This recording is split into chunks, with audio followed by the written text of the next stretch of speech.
So I am trying to stream right now, and as I'm just getting this thing started, I'm wanting to make sure that things are okay. Um, you have to excuse me, I'm looking a little bit here at my phone while I figure this out.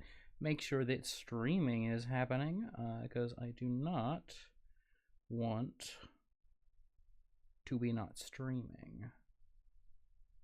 I believe I am, but I'm not entirely sure. So I'm actually going to open this up on the old computer, go to Twitch, go to me, see what's happening. I'm so sorry if this is running and I'm just talking your ear off about nothing, or about what you're seeing right now, I guess. But fingers crossed, things are all right. I'm also going to be keeping my phone with me here, in the visible zone, so that if anyone has anything to say in the chat, I might be able to interact with that. You know, so that this can be a collaborative thing. Oh, well, Josette's just texted me and said that she can hear me and my computer, so that's great. That means that I should be able to get started here. Then I am going to go ahead and I'm going to pull up my dashboard on my little phone, just so that I can see that stream chat as we go about doing this. So, today, what we're going to be doing is we are going to be doing some world building for a setting that I am developing for a project that I'm working on right now. If anyone's having any like audio issues or anything, to let me know. I can up the gain a little bit, and like hearing that I'm quiet. Hopefully that sounds a little bit better now. Upped it up a little bit. Hey Rourke, things are going well. The room that I'm recording this in is a little bit warmer than the rest of my place. So it's actually making me feel a little bit sluggish, but I'm getting into the flow of everything and getting settled in. And I'm sure that once the back and forth really starts going and I start actually developing this, I'll get through some of that sluggishness. But yeah, today what I'm going to be doing is I'm going to be working on fleshing out some stuff in a setting that I'm working on for an upcoming project of mine. You can see a little bit about this setting in the Ichor and Breath episodes of my podcast, Swallows of the South, where we explored some facets of the setting and one city in particular. And so what I'm going to do right now, just as we get started on this actual process, is I'm going to give you a quick little rundown on some of the basic ideas about the world and the ideas there before we sort of get down to actually doing some of the construction and city building that's relevant to what I wanted to work on today. And that's where a lot of the text and typing is going to come in. This first little part is probably mostly going to be me rambling on. So the big idea in this setting that we're working with is the idea that the world is sort of split up and divided into these little pockets, where magic flourishes in such a way that it intermingles with technology. So there are these great, wondrous, highly technological cities that exist, but they're only able to exist in these very small pockets. So you've got these discrete city-states. And the way that that works is there's something called a nexus of magic, which is basically just this sort of natural font where magical energy bubbles up in the world, and it's reactive to a particular kind of material in a given location. So each nexus has something that's called a catalyst, and that is essentially the seed on which the magic technology in that city is built on. For example, in the Ichor and Breath episodes of Swallows of the South, we worked with a city that had metal as the catalyst. So all of the technology there was based on working metals, transforming metals, and employing metals in ways that resonated with the sort of ambient magic in the area. So you can get things like prosthetic limbs that enhance capabilities beyond what maybe you could see in today's world, or jewelry or earrings that serve as communication aids, or that sort of thing. It's so you get this really concrete aesthetic that follows with each different city, with each different catalyst, where that city Ao with metal is very much this sort of grimy cyberpunk feeling, like technological dystopia.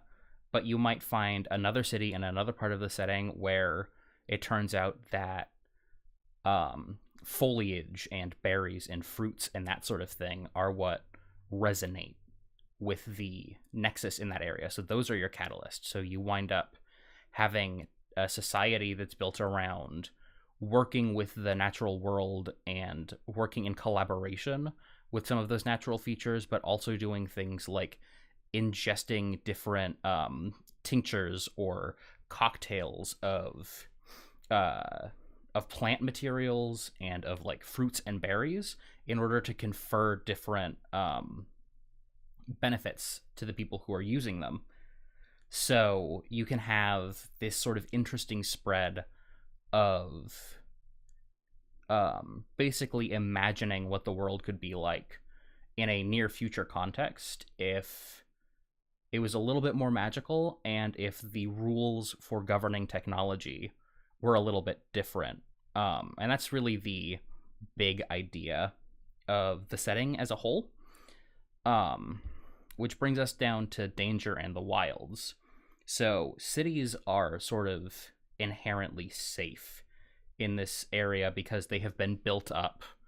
That's where the population centers are. That's where the technology is. So people have some means to sort of defend and fortify themselves. Most of the cities in this world are going to be walled cities or in some other way protected from the natural world, because as the intensity of the nexus starts to sort of fade out, almost like when you're getting low bars on a cell phone or something, the power of the technology begins to fade out. So things can only operate with a certain level of strength, to the point where eventually it sort of peters out. And that place where the magic and technology peter out are known as the wilds, and those wilds exist in the space between cities.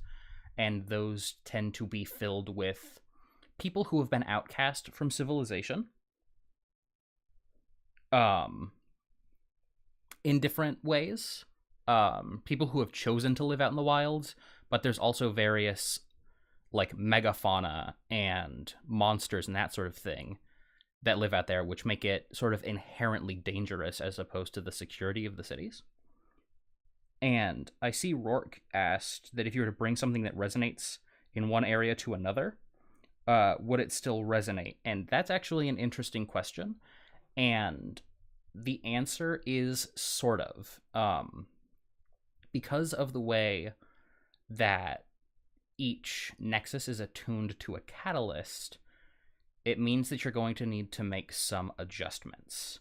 So, for example, if you wanted to go from Ao to this theoretical plant town, chances are you could still bring your prosthetic limb with you from Ao, but you're going to need to probably do something like a regiment of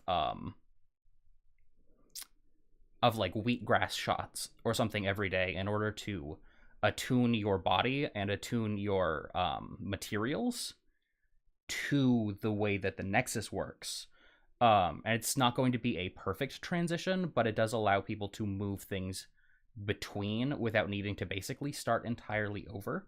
But because of the way that Nexuses are aspected, it does take a little bit of extra work. And And that will actually be something that comes up when we talk about robots, particularly. That's a very important thing in the way that robots work in this setting. But back to the wilds. The wilds are important because with the way technology essentially has this very limited band, and past that point you are reduced to a level of having like some basic things work. You know, you can still have a sword or whatever, and you can still have like a cart with wheels and use beasts of burden to pull those carts and whatnot. Those are super important, the wilds, for getting things between cities. So all of international commerce takes place by goods and sometimes people being shepherded through the wilds by people who are well trained in the dangers of the wilds. Either be that like through land or by sea. So there's a sort of specialized class of people who exist along the line between the cities and the wilds, who do a lot of work in the wilds, but to the benefit of the people who live in the cities. So that is the sort of route that we're working with here in the setting. There's that dichotomy between city and the wilds, and looking at a bunch of different potential visions for a fantastical future. So then I wanted to talk about the species that inhabit this world, the sapient species, or what I'm going to refer to, at least in this stream, as the folk. So obviously, not obviously, you don't need to have humans in a setting if you're building it, but there are humans who exist in this setting. And it's basically what you would expect. They're humans. Something that's important to note about the way that history and like culture have developed in this world is there was a period of time way back in the distant past where the Nexes weren't really these isolated things. It's theorized maybe that there was an age when the entire planet was a nexus, or something changed in the way that Nexes worked that made them sort of smaller and more restrictive. So there's this period way back in the day when there was a lot of cross communication and really active engagement between these different city-states. And what's important about that is that does mean that the cultural makeup of basically all of the cities in this world are incredibly cosmopolitan and varied. There have been this very large mix of people from all sorts of different cultures and all sorts of different backgrounds and all sorts of different histories living together in relative harmony, as much harmony as you get in any city for all of living memory, way back to the age when people aren't even really sure exactly how it worked. So that applies for humans, but it also applies for the other species as well. That also means, pardon me, gotta clear my throat a little bit, that you're going to be dealing less with something that comes up in fantasy sometimes that I'm not particularly fond of, which is the idea of like a racial monoculture, be that for groups of humans, or usually you find it with like your elves or your dwarves, where the elves all live in these wooded spires and are very aloof and distant, and that is sort of the idea of their culture. Or all the dwarves are these really salty sort of smiths who live in the mountains and carve stone for a living, and that is the sort of totality of the dwarven experience that tends to get like put across in these sort of settings. And I'm doing some flattening there, but they do tend to be these very like sort of broad stereotypes. And instead what I'm looking to do here is engage with this in such a way while there are physiological differences that inform the way that people of different species negotiate the world in which they live. Predominantly, the thing that is going to prove like your culture of origin, like the place where you grew up, is going to be way more determinative of your worldview and your way of making sense of things than is the fact that you're a human, or the fact that you're a dog, or that you're a robot. Cavoir says, when the areas were bigger, were there areas of overlap between the different types of magic? That is something that I am toying with, so I don't want to commit to it wholeheartedly, but it is definitely something that I have thought about, and I like the idea of the potential of that, especially if you're looking at people who are engaging in this sort of thing from an archaeological perspective, where they're digging things up and they're finding things that exist alongside each other in such a density and such a frequency that it doesn't really seem to hold that a single nexus would have been able to sustain that. But based on the way that nexes do work right now, it doesn't really bear out or make sense to modern peoples that would be a viable way to exist. So you've got your humans, and they're humans. I'm also rejecting, in that way that I'm construing culture here, something that I sometimes don't like, that fantasy and sci-fi works do in their portrayal of humans, where they say, oh, the human advantage is excessive adaptability over all of the other species. I don't necessarily think that makes sense as, or should be, the root or primary, like, species advantage for humans, especially when you're looking at the way that people develop culture, both material and social, and the way that they survive. It seems like having that level of adaptability is going to be pretty important. And so I'm sort of rejecting that notion, which sometimes rubs me the wrong way. So, moving on from humans, there are the Mgai. And the Mgai were introduced to the setting by Josette, who works with me on Swallows of the South, and who is my fiance, and who I love very, very much. But they are plant people. Often there is a like a purple color to them, to the plant material that composes their bodies.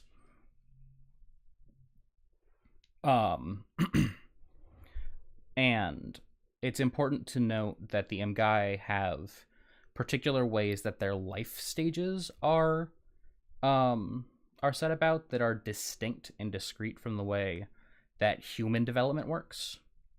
So they have something that's called a sprouting stage, which is when they're very young, and they tend to be between 2 and maybe 3.5 feet tall. It's a sort of extended period of childhood, in as much as there is a level of suspension of responsibility depending on where you are at in the setting. Not everyone is going to treat Mgai in the sprouting stage as being literal children, but it usually means that they haven't reached a point where they've decided what it is that they are going to be committing themselves to in the broader social sense. So once the Mgai in the sprout stage sort of determines, this is what I want to do, sort of at that age where it's time for them to go off to college, as it were, where in Western society, you're sort of expected to have this moment of commitment to, this is what my future is going to be. This is how I'm going to shape myself. And at that point, the M guy do something called budding, which is basically what it sounds like. They enter a large sort of cocoon-like bud. I also want to say that the sprout stage M guy, in terms of their aesthetic, if you're familiar with the idea of the Lilties from the Final Fantasy Crystal Chronicles series, that's very much aesthetically how I'm imagining them, but I don't know if Josette has a radically different interpretation, and in the case that she does, that would override my conceptualization of them as looking like Lilties. So they bud, and when they bud, they basically enter a stage where they are physiologically reshaped. And that means that when they exit their bud, they can look like almost anything. There's very little constraint on the ways that Mgai can manifest in their bloom stage. It usually is very oriented around this idea of what they've committed their life to. But there's a lot of variability there. The biggest thing in polite society and in cities is that there's a sort of standing agreement that maybe between 12 and 15 feet is about as big as Mgai should grow in order to interact with most of the setting and most of the architecture and infrastructure of modern life in a way that is the least disruptive.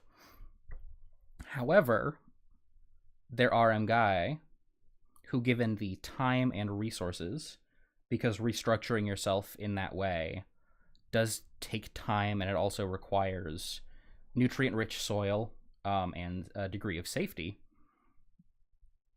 If they're not in a city and they have those conditions, they can grow to be stellar sizes. There are some people, some Mgai, who live in the wilds and who fulfill various functions there, who are basically these giant plant dragons. So there's not a whole lot of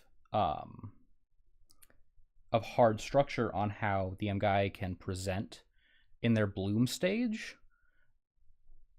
Something about this from a design perspective, or from like a world building perspective, is that unless there's an explicit reason to, Mgai forms in the bloom stage usually are not going to look in ways that are directly appealing to or engage with like the human gaze or attraction. So you're not going to have like an adult plant person with boobies, because they have no use for those whatsoever, unless they've decided that something about their presentation is important to incorporate that, or it involves the ideals or the aspirations that have led them to take this form. Mgai, it's not something that every Mgai does, but it does happen where they can rebud. So if they've followed a path in their life up to a certain point, and they've decided that they have completed that, or that that is not something that resonates with them, or that their identity is sufficiently different from what they're embodying right now, they can actually rebud and then reemerge in a different form that is suited to their ideals and suited to their identity. So that allows for some changes over the course of the life path, and it also exists in a space that allows for some exploration and engagement with ideas like gender in the construction of the MGUI, because that's a social construct, gender, and having the ability to sort of rebud allows this very sort of physical manifestation of transitioning between different points in your life in a number of different ways. So it exists in a space that, if it fits for people, can exist as an analog for that, but it can also be like moving between different stages of your life, moving between different professions, moving between different identities even, and different ways of being at different points in your life. And in terms of gender in general, again, because you don't have a lot of these plant people who are walking around with boobies or dongles,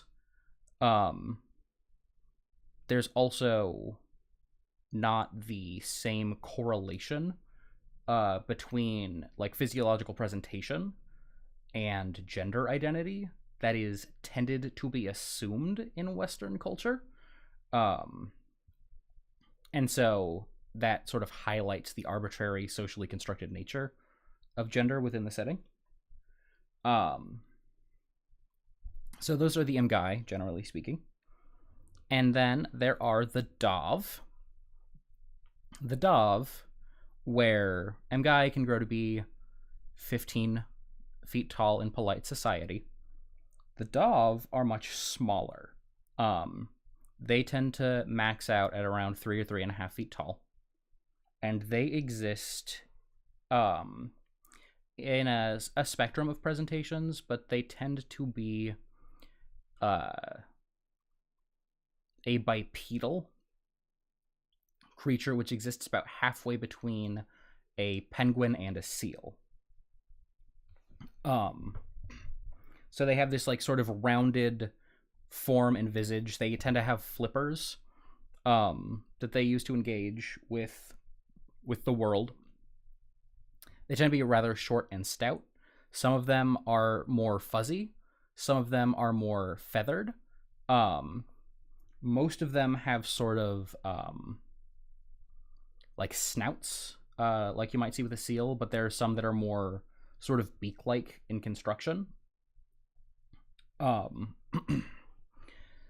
But the Dov are like adept in water, sort of physiologically. But that doesn't really define them necessarily. And a lot of the technology in the world is designed in such a way that it tends to be easy for the Dov to interact with their fins. So sometimes in different situations there will be aids or pieces of technology that are developed to increase articulation along the fin, but a lot of things are baseline designed to interact with a Dov's fin so that they don't need those sort of things. Those can be aesthetic choices or status symbols, but they are not sort of a requirement for engagement with the world in most cases. So that's the general idea of the Dov. Just a moment, I need to drink a little bit of water. I have been rambling off nonstop, and it's made my throat a little bit dry.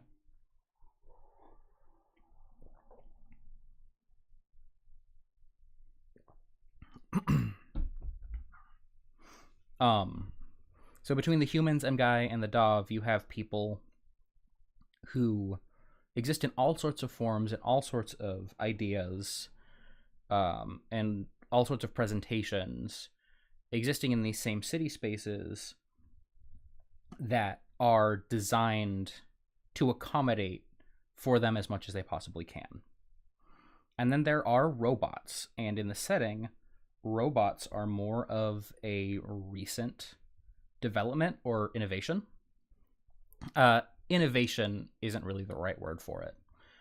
A robot is a machine who has, through some bizarre interaction of Nexus and Catalyst, been endowed with sapience. Some of these robots are sort of your classical idea of a robot, like someone with a metal body who lumbers around, like beep boop style. You're going to find those in places like AO. But even in some place like AO, where metal is the predominant catalyst, that spark isn't necessarily limited to the idea of something that is like anthropomorphic, or that exists in a form that looks like an Mgai or a Dov even. You could have, for example, I am so bad with heavy machinery that I have completely forgotten the name of this machine I'm thinking about, like a bulldozer. You could have a bulldozer who suddenly realizes, oh my god, I exist in a body, and I have a will, and I can act. And so you wind up with these very, very mixed presentations of robots across the setting, who oftentimes are working to make sense of like what it means to be alive and what it means to be awakened. Some of them have a sort of gradual awakening, and this is going to depend on the catalyst, and it's going to depend on some other factors, where there's sort of this slow waking up that happens for the robot, sort of like a childhood period. Then others will instantly sort of have the spark ignited and be fully cognizant and fully aware, and then have the space to make sense of that. And like I said, that's going to vary how the way that they look from city to city. So in AO, you can find things that look more like heavy machinery. In Plant Town, they might look a little bit more like forest sprites, if they're designed to look like the folk, or even just like conscious scattered messes of pollen or plant leaves, or that sort of thing. So that is the spread of the folk that we're dealing with in the city. Before we move on to actually building the city of Strahlenberg, which is what we're going to be working with today, were there any other questions about anything that anybody had? I'm not quite sure what the delay is on the stream, so I'm going to give it a few seconds to see if there's any questions that want answering.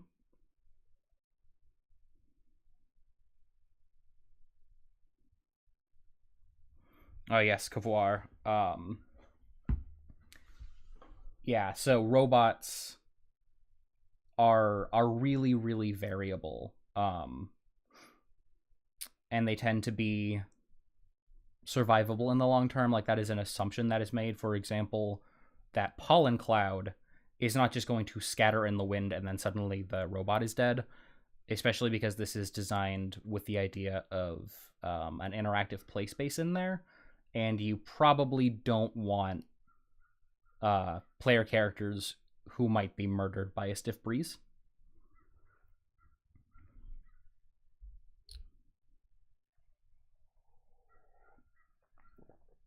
But it sounds like that is the questions answered. So let's move on to Strahlenberg and start filling out some ideas there. So Strahlenberg, as spoiler alert, you might have seen in the top left corner there, I have decided is going to be a city where crystal is the catalyst. And so that leaves a lot of space for aesthetic to examine and play with there.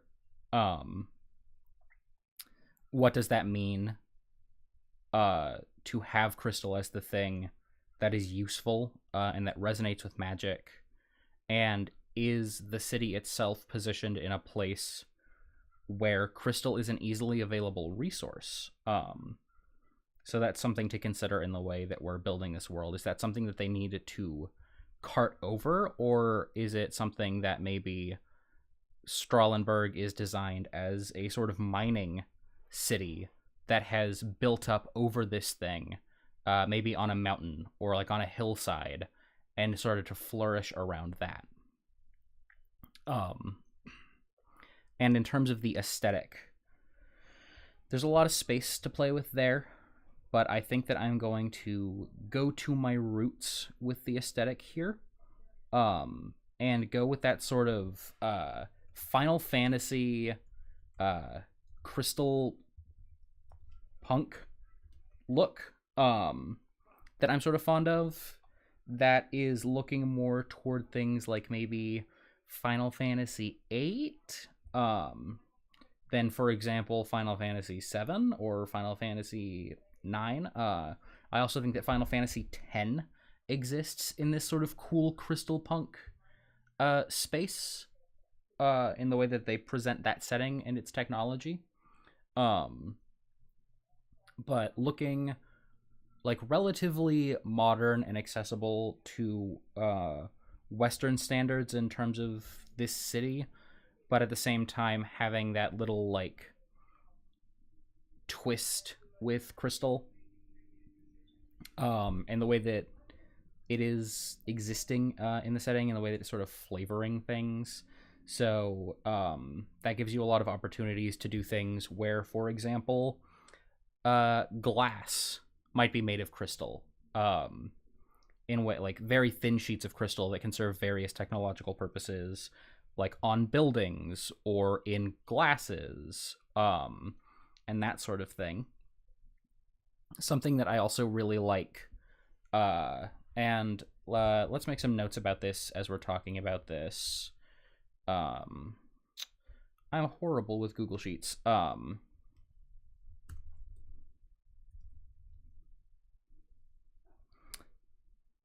I really like the idea of having something like an implant of crystal that might go in your arm, like around your wrist, or it could go even like on your forehead or your chest. And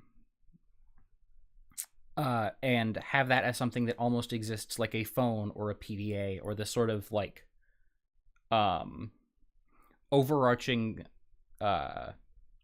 interface with which you can interact with the other pieces of technology. So I'm just gonna call those crystal watches.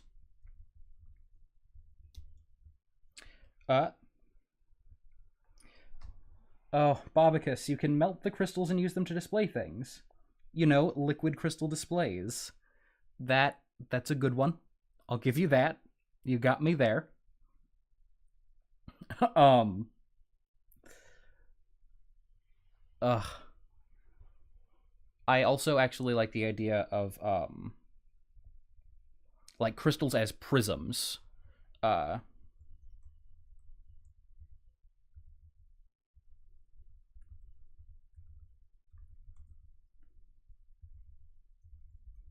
so having light filter through a crystal in a particular way, or it doesn't even necessarily need to be light. It could be like sound, or it could be like kinetic energy transfer through crystal in a certain way that then creates certain patterns. So Bobicus, yes, the idea is that things are a little bit futuristic. The assumption is that basically, if you look at most cyberpunk type settings, we're looking at about that level of technology, but the way that it's manifesting is going to be variant based on the catalyst of a particular city, which will then inform its technological aesthetic.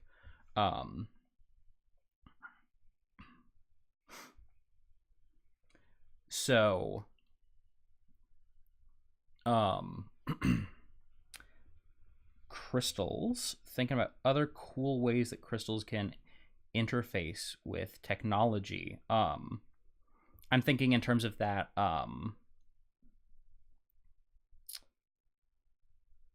idea of like having sound or light or kinetic energy transfer through crystals in ways that creates effects.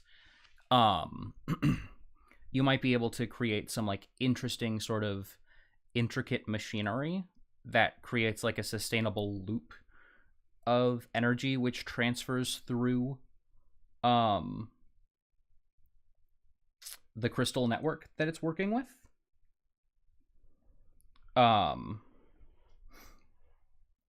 in order to create effects. In fact, I sort of like that perpetual motion machine idea. Uh so thinking about that, I like that idea as being like a thing that could use super high powered trains. So it's creating this effect that's causing the train to levitate, sort of like a magnetic train, and have it running along this track, um, like in a sustainable way that's also relatively like clean and quiet.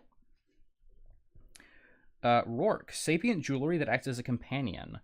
I really, really, really like the idea of incorporating jewelry into the setting in sort of any way that I can. Um, and that's, I think, a really interesting space that something like robots can exist in. But also, if you're looking at like the idea of like having that crystal watch thing, that could have some sort of intelligence in it, and interact with other things. So I really do like that idea, actually.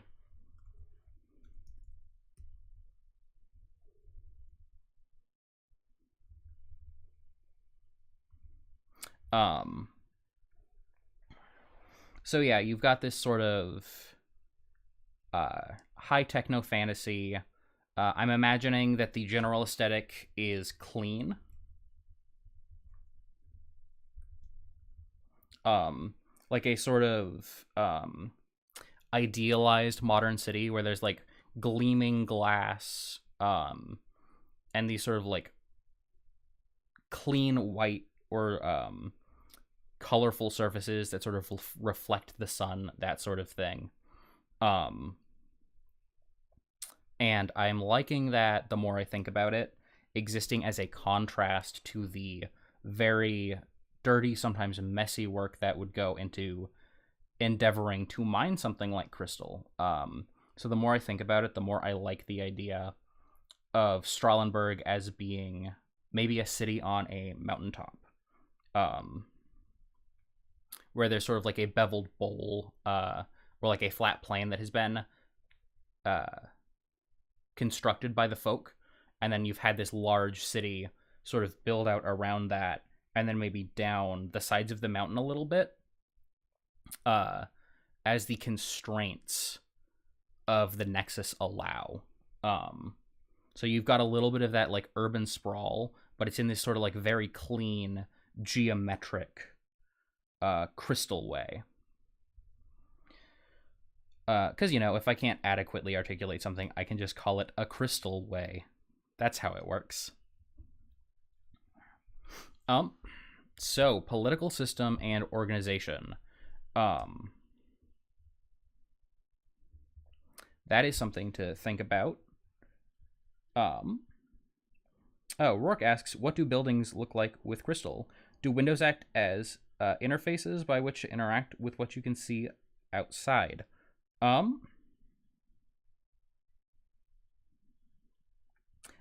Basically, yes, I think so. I think that there is going to be some element of like class accessibility that is sort of inherently incorporated in there. Um, but especially if you're like in downtown or affluent districts, that's going to be really, really common. And even in less wealthy places, that exists, but it's probably in the context of something that maybe is a more diluted mixture. So you're not dealing with as pure of crystals. So you get like a little bit of like interference, almost like television static or something, or like radio interference. Bobicus, you know how the sidewalks of Broadway sparkle because they put ground glass in the concrete? That, but more. Also, the air sparkles a little bit. Yeah, I definitely like that idea. And it sort of creates this sort of, again, it's gonna depend on like what district you're in. Some of those places that are in that sort of sprawl on the outside probably don't have the super like nice like ground crystal streets, but the places that do, it sort of gives this ambient sense of magic and energy that just permeates everything. Everything is sort of alive with this magical electricity, not like a literal electricity, but that sort of that ambiance. Like in Strahlenberg, it's almost like it's always the magic hour, and everything is particularly beautiful and sparkling. So political system.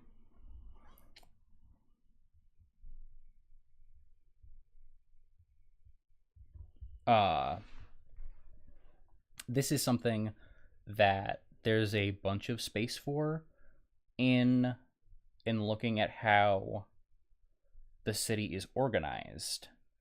And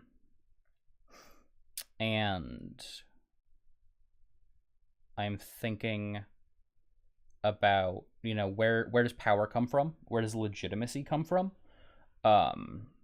Like, how are people organized? How do people conceptualize something like power or rulership in this context? And I think that there's a dichotomy that can be easy to sort of play with here, where if you look at a lot of the city is dependent on mining as a system. It's dependent on mining as its lifeblood.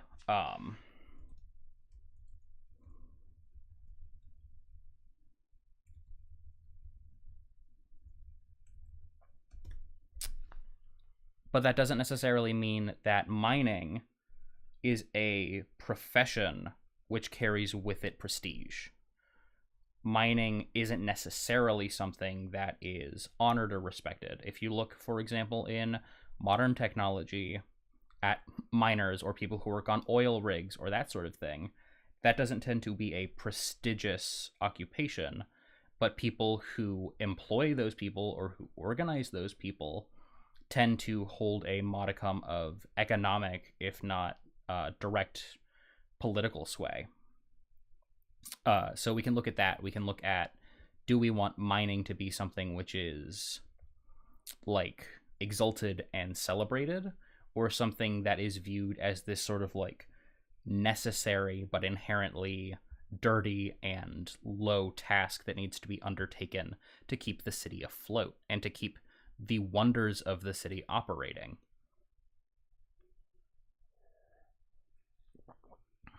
And I think to that end, you can look at that idea of spectacle as power. So you're able to take this thing that comes from this dirty, difficult work, and you're able to turn it into something beautiful with polish and then knowledge and know-how, and you're able to then transform that into something beautiful. And it seems to me like, in the way that I'm sort of portraying the aesthetic of the city, and there's some stuff that's coming in from chat that I've been interfacing with that makes it seem like the idea of that that spectacle aesthetic, or that that fantastical presentation, is something which might be associated with the idea of power, wealth, and legitimacy. And so in this society, who holds that?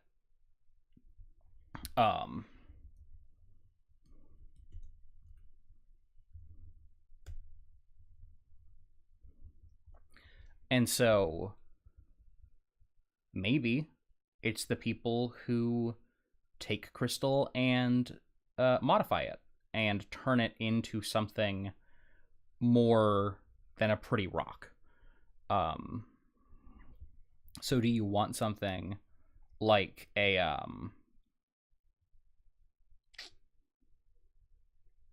I'm completely blanking on the word. There's a word for government which is organized around like intelligence, but I'm just going to call it an academic oligarchy.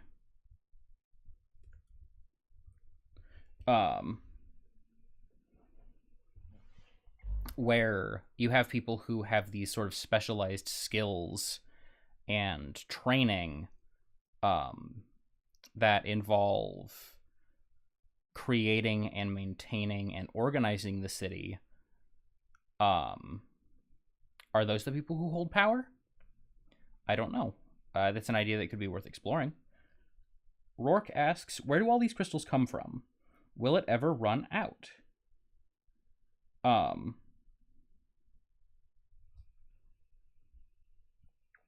That's a good question.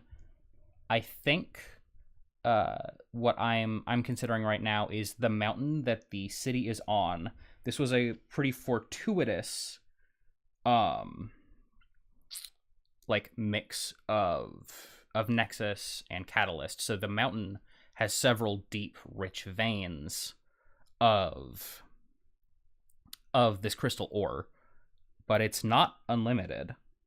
And eventually they're going to need to either import it from somewhere else or deal with the fact that they have inherently a limited amount of this resource that they're going to be able to engage with, which is outside of a couple of different places like Plant Town, you can always grow more plants. But even then, there's certain things where we see in our world where you can do things that create uninhabitable agricultural spaces like slash and burn farming. So there's always this tension of maybe being aware that these resources are destined to run out, and maybe varying in the extent to which a contingency exists for interfacing with that when it happens. Because, I'm not interested at all in engaging with real world issues. Ha ha ha.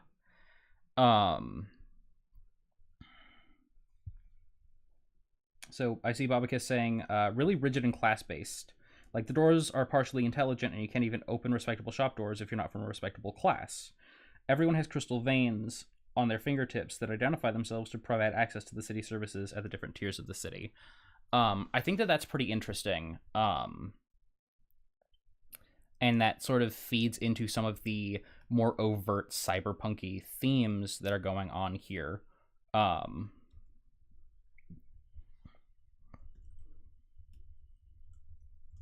So that could work.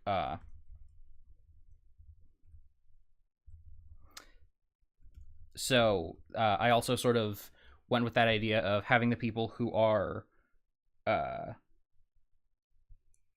engaging with or organizing workers and, exploiting their labor or using their labor to their benefit as being people who might hold power. So that's an idea that we could engage with here. Thinking back to Babakis's idea, I think that there's something that's kind of interesting about the idea of marrying that idea with this sort of academic or intellectual oligarchy.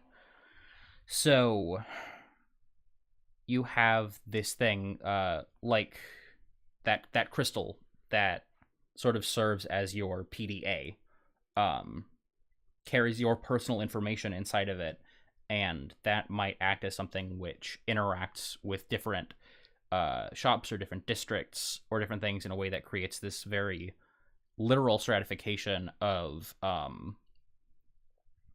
your class structure. in a way that is dependent on levels of education.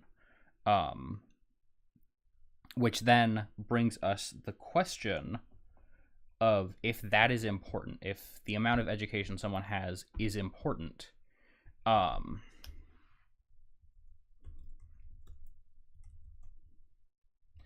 If that's important, is that something that is then accessible to all, or is it something that is, for whatever reason, stratified in people's ability to interface with it?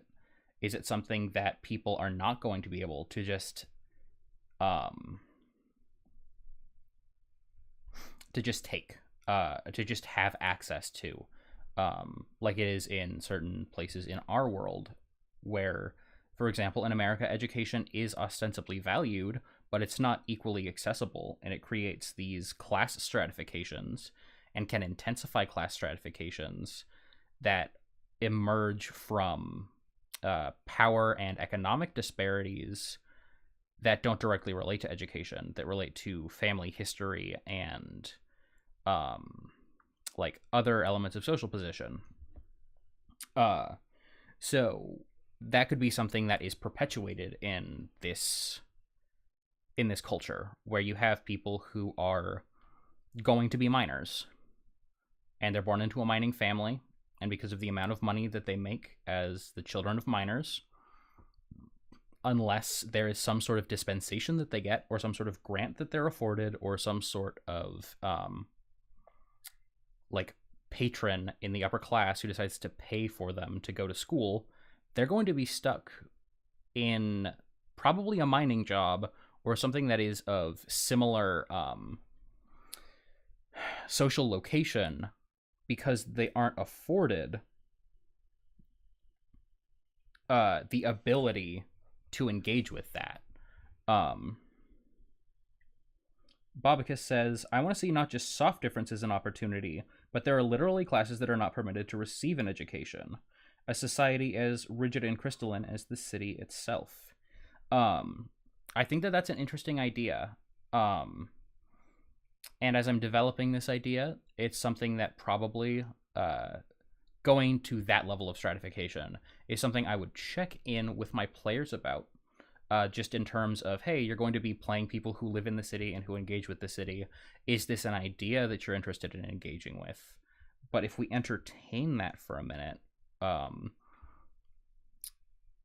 think that basically what we've put out here can align with that, except that you really do have that hard line where you're born into a mining family, and that's it. It doesn't matter,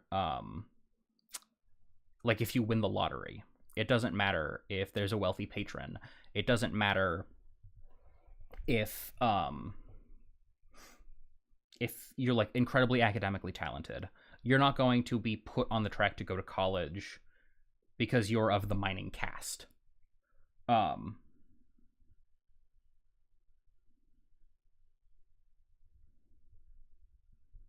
So, and then having that sort of information encoded into these crystals that are implanted in people, which then probably means, if you want to examine repercussions of that, if that's something that needs to happen for people to engage with the world and for the power dynamics of the city to be maintained, this is kind of around this, crystals would be installed at birth, or as close to it as possible. So you're going to have people who are born, and then they're going to be fitted with crystals with that personal information in it and their parentage and their history immediately, in order to maintain that status quo and in order to make sure that things function as smoothly as possible. And that can also create another interesting thing where you're looking at the intersection of wealth and social class, because those are ostensibly discrete things. Wealth and power tend to be very, very mixed, but they do operate on discrete pathways. You could have people who are never able to upgrade their crystals. Works as an apartheid city in legal terms. Basically, yeah. So, and that is something, again, I'm going to check in with players to see if they're interested in doing that, because that carries with it a lot of weight in terms of interaction with real world problems. And as interested as I am in interacting with some of those real world consideration, I also want to do it in a way that people are comfortable with. And so if that is engaging with some things that people don't want to be engaging with, but continuing to sort of to entertain this idea.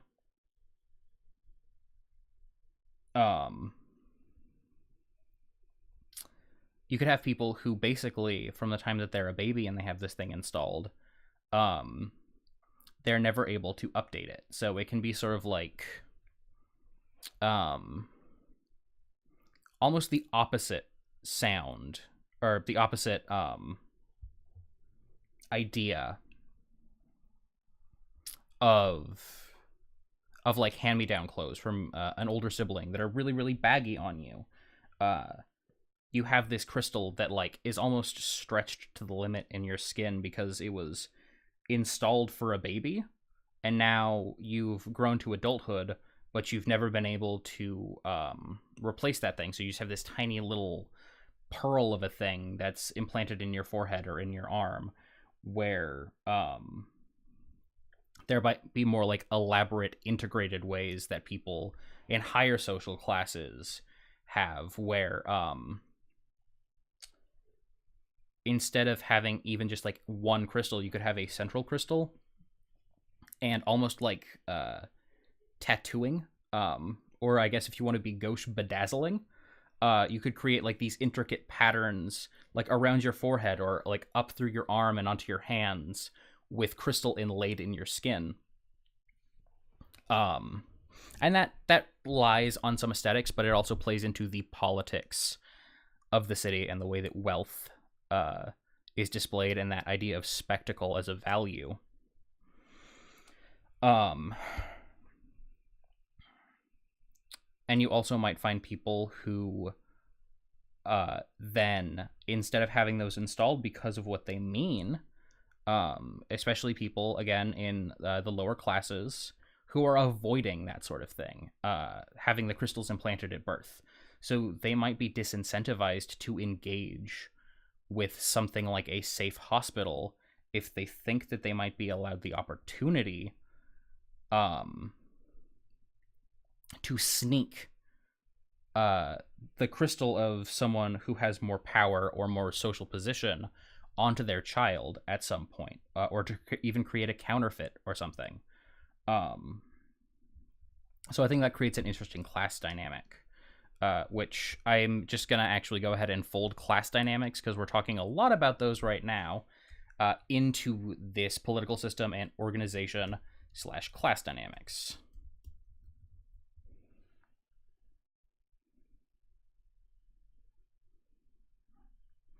Bobicus says, the nobility actually cripple their hands with their crystal styles to advertise their lack of a trade. I've actually engaged with some ideas like that in some other things. I sort of like that idea. I had a city in a Dungeons and Dragons game that I was running where the nobility, oftentimes they were of like a mercantile class. It was a port city, and in order to identify your status as a merchant, you actually got a bangle. And people would buy more and more bangles to reflect their status, to the point where their arms would be so weighed down by the jewelry that they were wearing that served as an indicator that they were possessed of so much wealth that they didn't even need to lift their hands to attain the social status or to maintain their social status. But I also like thinking about the way that interacts with this value of education. Are having something like hands important in that system? with the structure of a city where you have like crystals as a conduit to technology, I don't necessarily think so. So you could have people who have either like these really elaborate, sometimes incredibly painful, like um, inlays in their hands or their faces. They're running all of that crystal energy and that sort of like ambient magic field that creates into something like a little crystal companion, or like Rourke had suggested earlier, like a piece of jewelry. That could be that piece of jewelry that has that sentience in it. So you have like this companion almost installed that carries with it your social status, your family history, and that sort of thing. But then also you're able to sort of like speak your ideas out or use it as a scribe or a projector or something to otherwise interface with the sort of intellectual labor that's occurring here.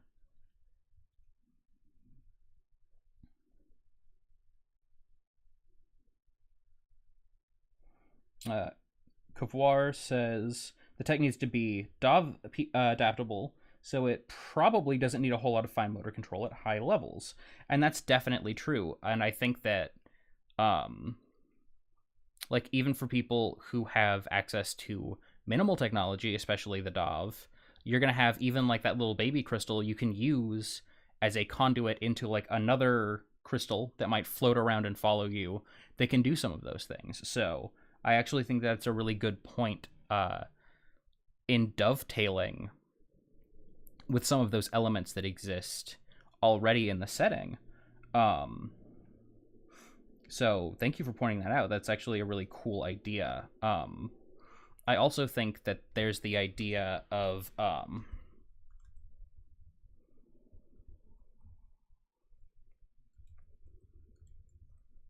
maybe. Oh, no worries about that, Kavwar. About forgetting the name. The names are weird. And I'm certainly not holding anybody responsible. I'm not going to quiz anybody on every little thing here, especially if the information's not available and I mentioned it 45 minutes ago. But maybe the location of these inlays means something. So, someone who decides to have their face inlaid with crystal, or their arm inlaid with crystal, or like their chest inlaid with crystal, maybe that imparts a different indicator of status or position, or like role in society. So I think that that's an interesting idea to play with. Like maybe maybe academics, like in that sort of formal sense, would have their hands done. And actually, going back to that idea of spectacle, artists as a respected class. So you might have artists who instead do up their face, or engineers who do up their chest or something, so that sort of indicates in part their role. I sort of like that idea of it's a conscious decision and it doesn't need to follow like a one-for-one thing, but it does create this sort of like immediate glossability that plays into the idea of aesthetic and visual power meaning a lot in this society. And going back to artists, which I just brought up as being a respected class, that also plays in with some of those ideas of having that sort of caste-restricted society where your respected artists are going to be people who are probably mostly from the upper tiers of society, people who are wealthy, people who are afforded certain things that other folk are not. And so you're going to have this sort of disconnect between the art that is available and respected on a societal level, but you might have different artistic traditions that are being engaged with in other classes, because I think that art is something that's really important in the human experience. I think that, you'll find that no matter what, basically, people wind up finding ways to make art and to engage with art, even if it's not something that's going to be viable as a way to sustain oneself. And so there might be this sort of low versus high art divide.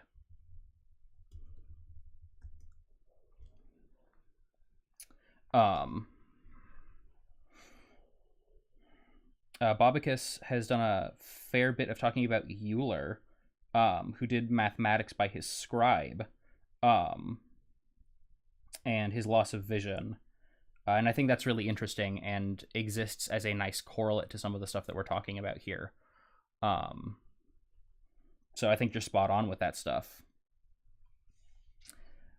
So then I think looking here, we've got this sort of like interesting set of values. I think that we're going to go ahead and scrap business magnates as being in power.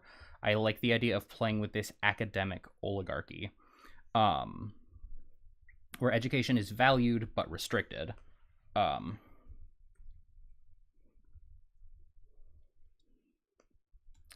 And so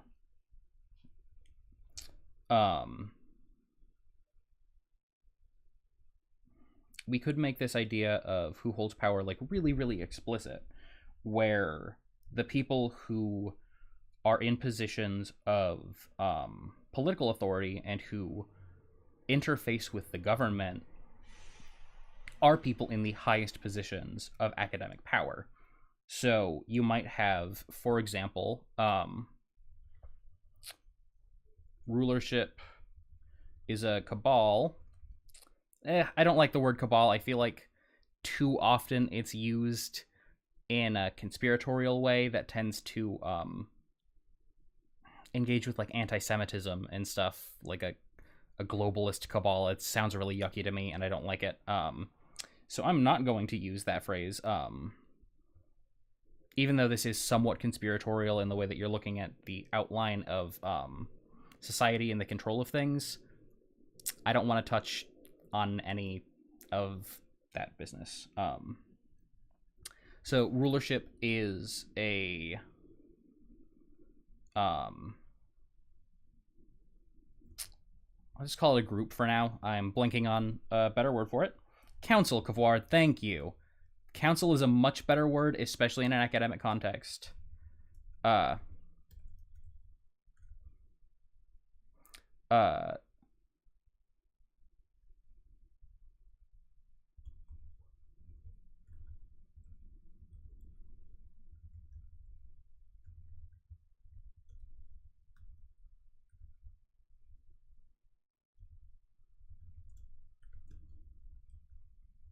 So you might have like a council of the deans or presidents or whatever they want to call that title in this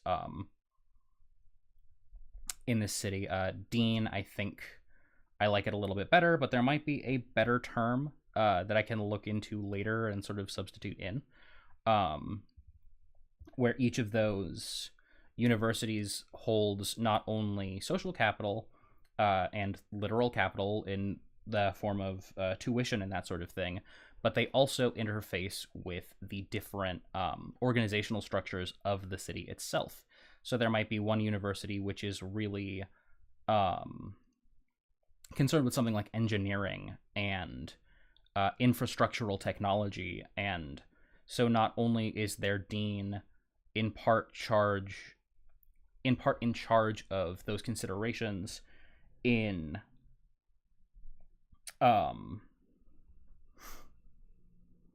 the government, but then the students and faculty and people who are associated with the university then engage in maintaining that and innovating that.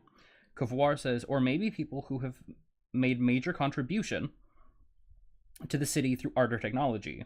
Although what you're going with is probably better. Like, the person who made this famous fountain 30 years ago has a legacy position ruling in the city.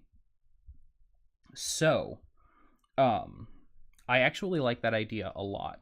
And I think the idea of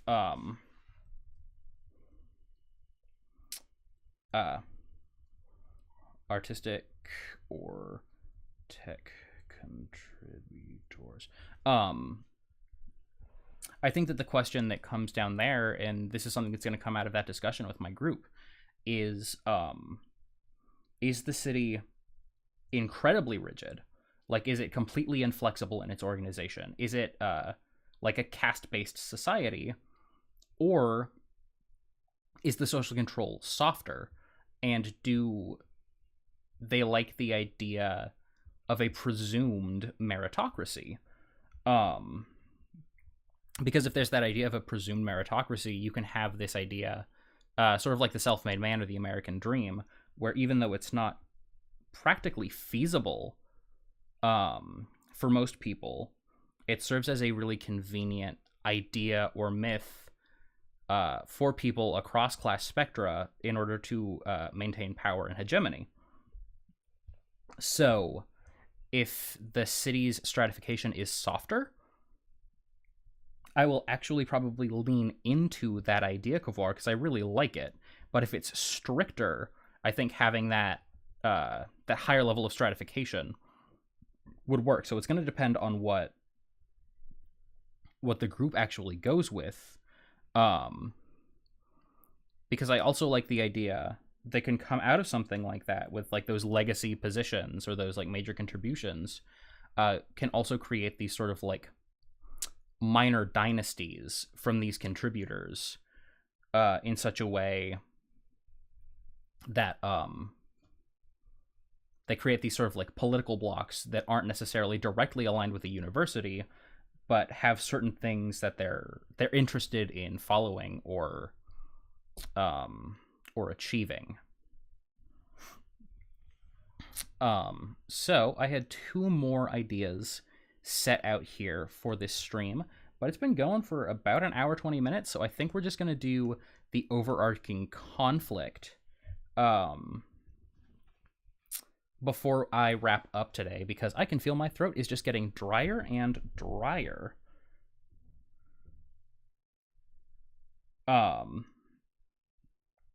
So yeah, I think that ultimately that high level of political organization is going to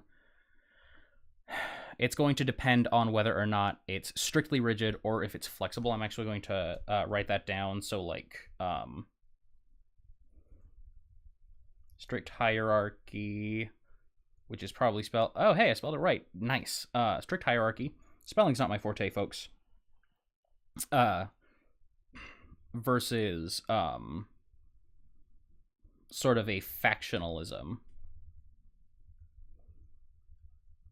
around factionalism slash minor dynasties, because I really think that there's a lot of interesting space to play with in both of those, and having those minor dynasties also plays into some of the and you can do this too with the sort of strict hierarchy where at the top level everybody's dressed like Albus Dumbledore or something, or not even necessarily like Albus Dumbledore, but it can be like overt. I mean, we're looking at Final Fantasy as a huge aesthetic contributor to this city.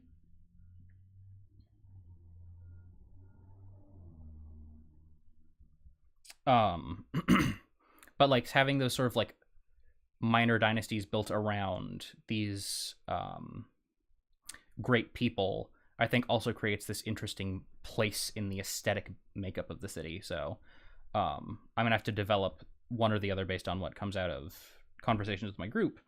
Rourke says, I don't remember the name of the system, but in the Muslim world for a few centuries, you couldn't do direct inheritance, but you could donate a public work and give one of your relatives a salaried position to take care of the work after you died. That reminds me a bit of that. I agree with that. I think that that's...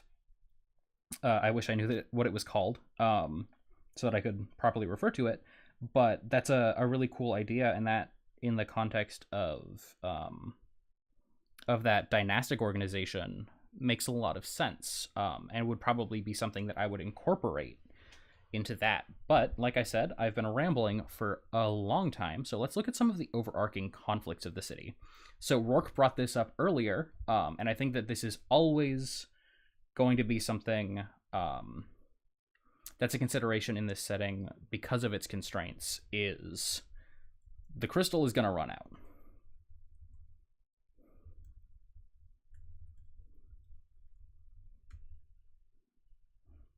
Rourke says that they will message it to me after the stream. Thank you. I actually really appreciate that. So the crystal's going to run out. What does the future look like?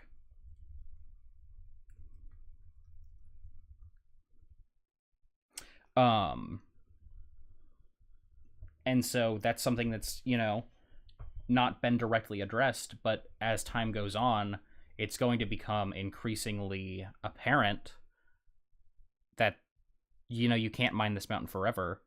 And as those resources dwindle, you're probably going to have an increasingly discontent class of miners who are unemployed and who don't have skills to engage with anything else, and who might, depending on access to healthcare and that sort of thing, in this stratified society, be saddled with long-term health effects from working in mining conditions and have nothing but sort of impotent rage to show for it. So that could create sort of a boiling pot, or a boiling point, rather, for conflict in the setting as time moves on.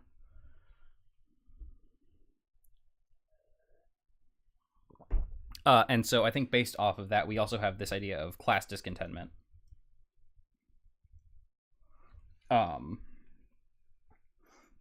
Where this exploited working class is increasingly alienated from the results of their labor, yada, yada, yada, Marx, yada, yada, yada, proletariat revolution, yada, yada, yada, communism, please.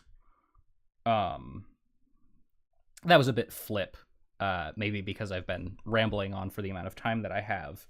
But I'm quite serious about that idea of this sort of workers' revolution, or like this class discontentment reaching a boiling point, especially as you're looking at this crystal that's going to run out.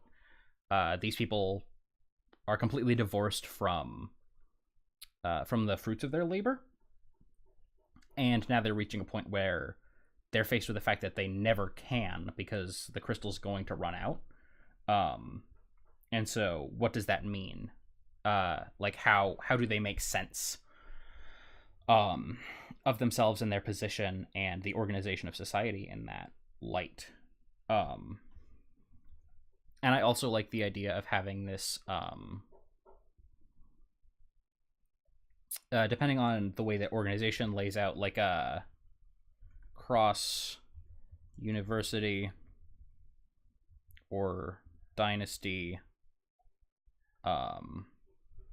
infighting, where people have different agendas and different ideas for the way that the city should be organized and the direction that it should take in the future. But I don't think that I can really speak to that in a more concrete sense until I know which of those two organizations the city sort of actually falls into. But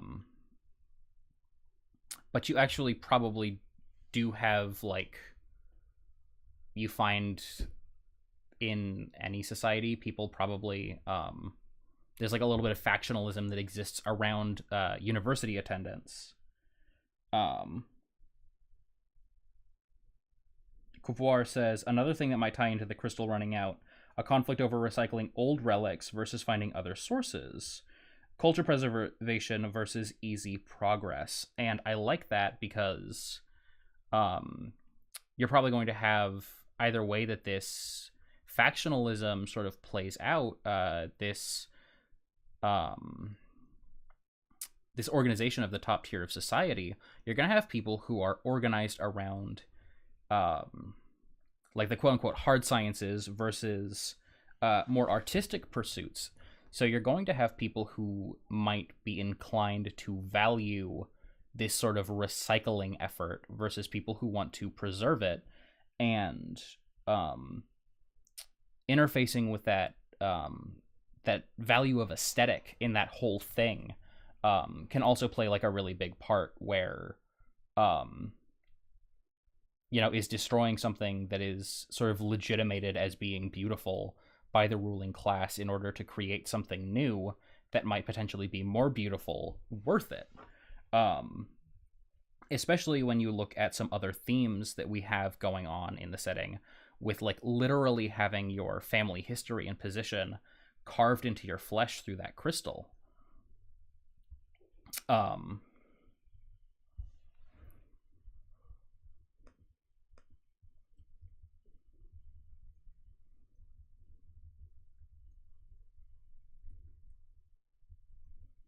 So I think that that's a really, really cool and good idea.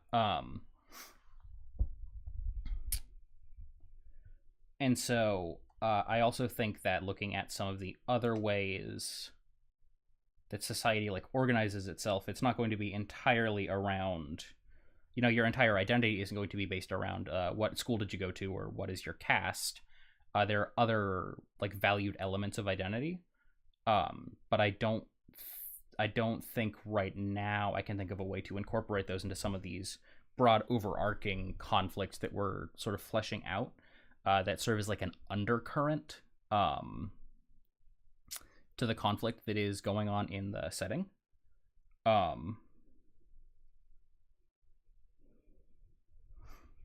But we did talk a little bit about sprawl. So the city continues to expand, and it's starting to reach the point where they're approaching the edge of the nexus. And people are starting to feel unsafe because there's this sort of encroaching wilderness, because they're living on this large mountain, where there's a lot of wildlife, and sometimes horrific or terrific wildlife in the form of like monsters and that sort of thing, who they're coming very, very close to, but who they don't feel they have the technological security maybe to protect themselves from. And so that's something that's also going to tie into that resource deficit with the crystal, and then also obviously class concerns. Aesthetics versus practicality, Kavor says. I like that idea.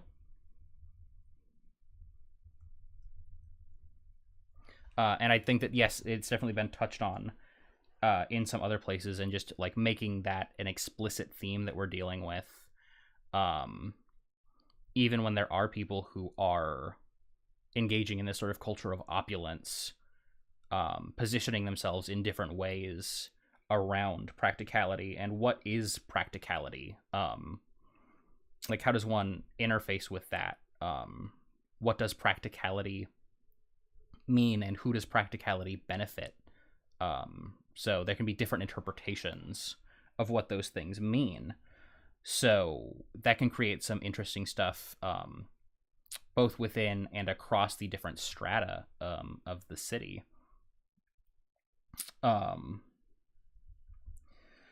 So I like that idea a lot.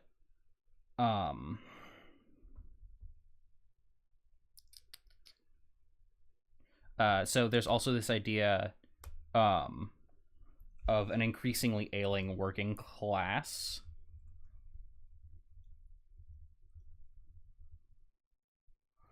Which, depending on how I decide to go about the organization of the city, I might strike that one. But if there is a really high level of disparity in access to things like healthcare, you're going to have this increasingly ailing working class, and so that's going to compound some other issues. And I also think that there's some stuff going on in like the inner city and like the downtown area, where the influence of the Nexus is strongest, and so where you're having people who have the most like wealth and power live, um, approaching organizing that in the context of sprawl, and how do they build around that in ways that doesn't encroach upon the aesthetic and that sort of thing. And since right now I'm organizing this for the purposes of a one-shot, which is actually kind of going to be like a crystal punk murder mystery. Rourke says the Waqf system. I do not speak Arabic, so I doubt that that is the correct pronunciation of that word. But thank you for pointing it out. And Covoir says, sorry to keep saying things. Don't be sorry. I'm loving all the stuff that you're putting out. It's like really, really getting me like... I'm seeing a bunch of different directions to run in, and I love that. So please, no need to apologize. But a mountain that is being mined out might be running into problems related to feeding itself and having good soil for the plant people. That's actually a really good idea, and I think that it ties in a little bit to this working class, like ailing working class idea of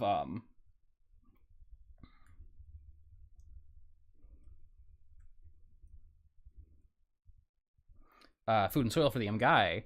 So there's obviously going to be some trade that occurs and happens, where if you look at the way that society is organized, another important function of the wilds that I didn't point out is going to be agriculture, sort of inherently, because there's the open space there. You don't have that incredibly tight and confined restriction on the way that you're able to engage with and use space.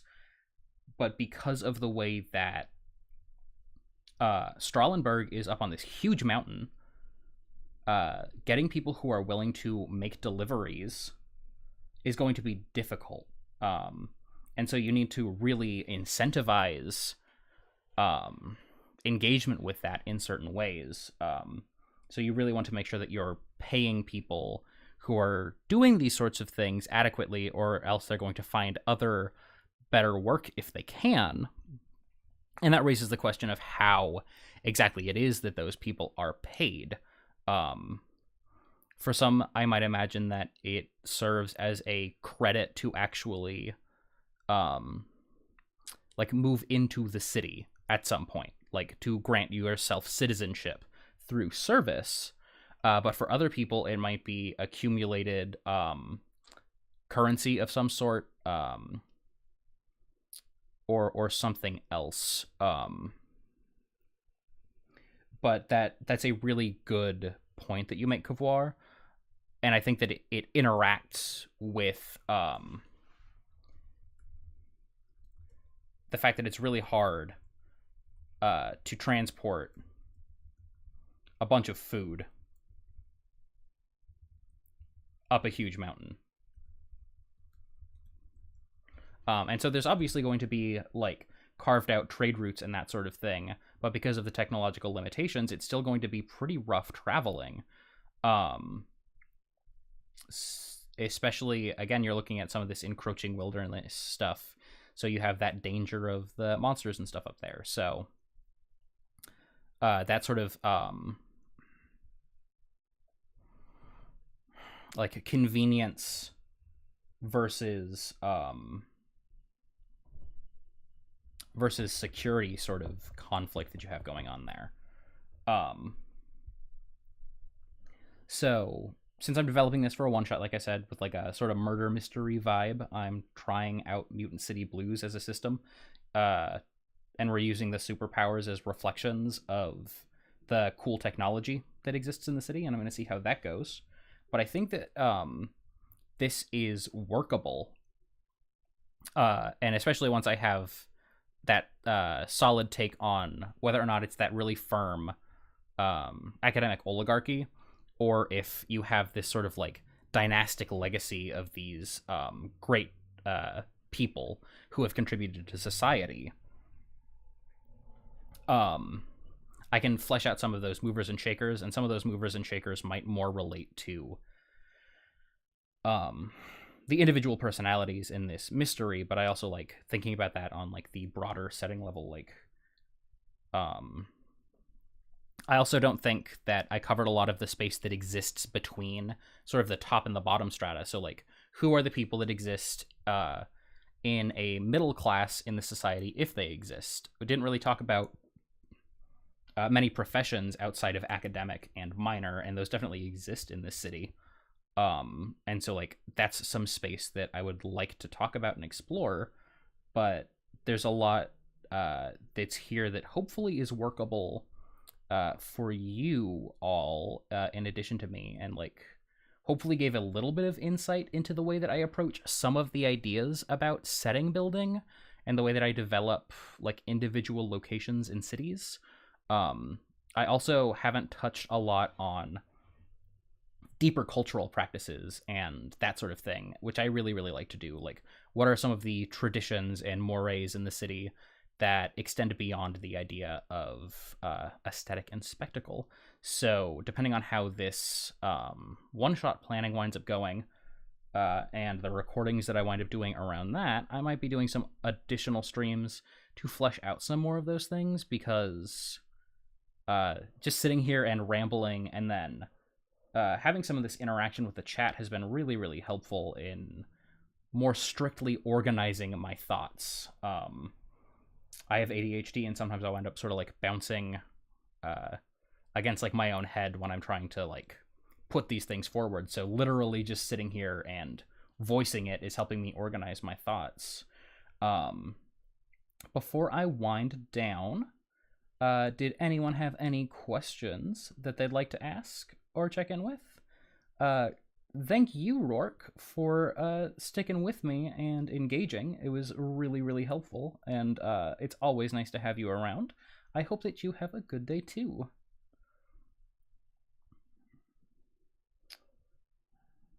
And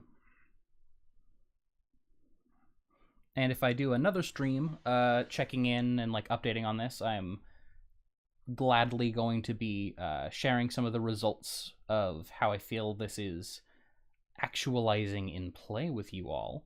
But yeah, any other thoughts or questions you'd like for me to answer before I move on, maybe get myself some lunch and do some other stuff with my day?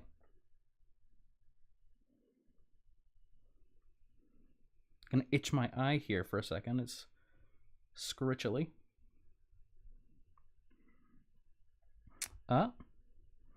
But it seems like that Covoir. I'm glad that you enjoyed it. And I hope that you can also be around for additional things. I'm going to see if I can find a way to archive these for the future, so that I can maybe put them up on a YouTube channel or something, or just keep them archived on the Twitch so that they are around for the future. And for people who couldn't make this stream in particular. With that being said, I'm gonna mosey on and engage with some other stuff for my day. Thank you all so much for coming and watching. I really enjoyed it, and everyone's ideas were actually really super valuable. Like I said, I'm really glad that I was able to share this process with you.